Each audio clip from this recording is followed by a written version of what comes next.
I call this piece What Goes In Will Come Out. I've been making it for 2 years now. One of those years was taking the wood and decaying it for 4 seasons.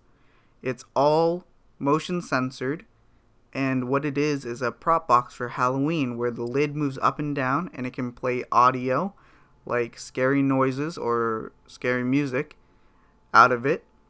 On the outside, you'll find chains, handles on the side, rusted hinges, and the decaying wood.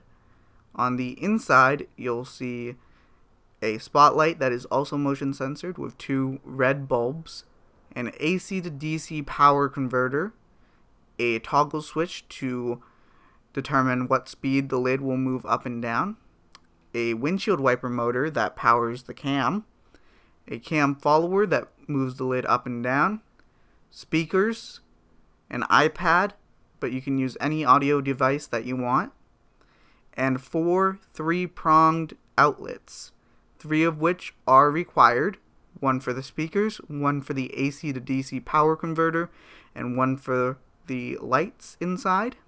The 4th one I usually use for the iPad if I'm using it for long periods of time and I need the iPad to stay on and powered. Now I'll show you some video of it in action with sound, in light and in the dark, so please enjoy.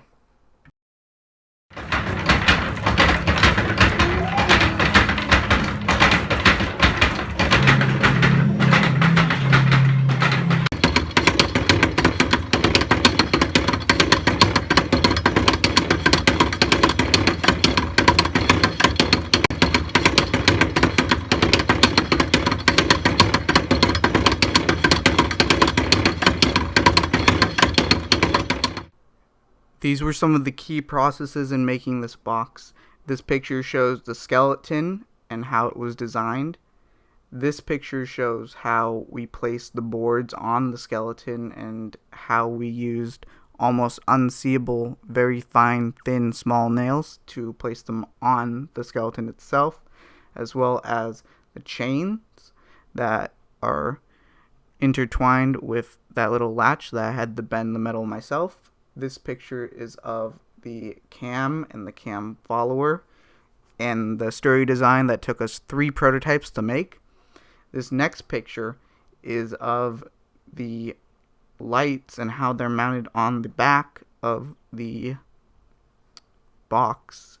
The next picture is also the lights, but in a way where you can also see that they're pointed near the crack in the front of the box, as well as the cam and the cam follower, and the motorcycle battery on the left hand side, which we replaced with the AC to DC converter, and the toggle switch on the right side, which determines the speed at which the lid moves up and down, as I've said before.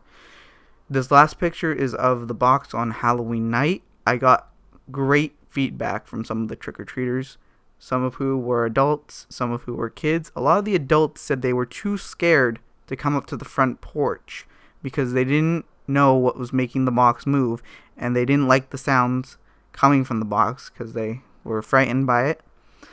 But they absolutely adored it when they finally did make it up to the porch and asked for their candy.